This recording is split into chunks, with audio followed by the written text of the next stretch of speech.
हमर दानी बहु रही बाबे सावन महीना जब से यही बाबे भोला हमर दानी बहु रही बाबे भइल परेशानी रोज करे हमके तंग कसहा बोयल भी रहे इनके संग लेके जाई भोला जी भी जब हम भांग करे पोए पोए पोए पोए पोए पोए लेके जाई भोला जी भी जब हम भांग करे पोए पोए पोए पोए करे पोए पोए।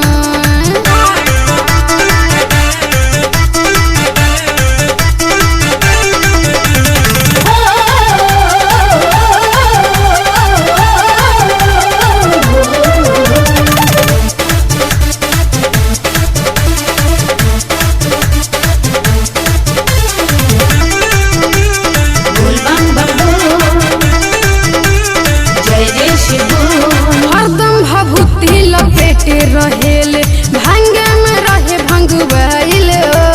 जब से चढ़ल बा सावन भोला जी भूत बताल बयाइल हरदम भभूति लपेटे रहेले भांगा में रहे भंगवाइल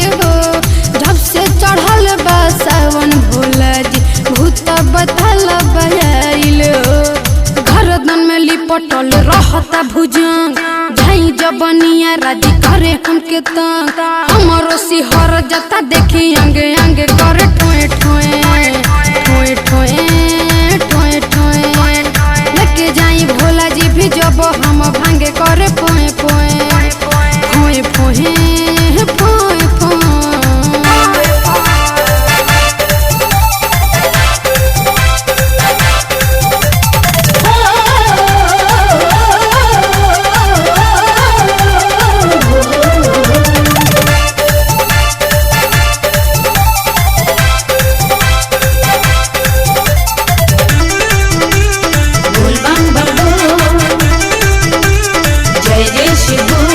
भोला बाबा के दर्शन से खिली जाई सभी के फुलबरी हो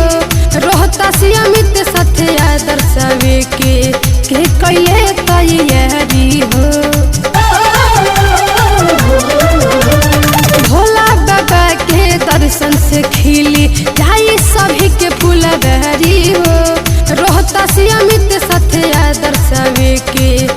कैले तैयारी हो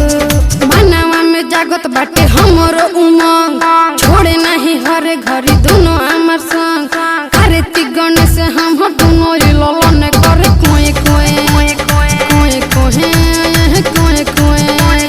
लेके जाई भोला जी भी जब हम भांगे करे पोए पोए पोए पोए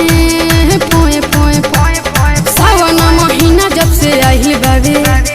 भोला हमर दानी बहु रही बाबे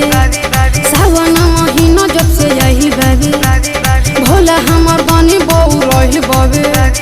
भइल परेशानी रोज करे हमके तंग कसहा बोयल भी रहे इनके संग लेके जाई भोला जी भी जब हम भांग करे पोए पोए पोए पोए पोए पोए लेके जाई भोला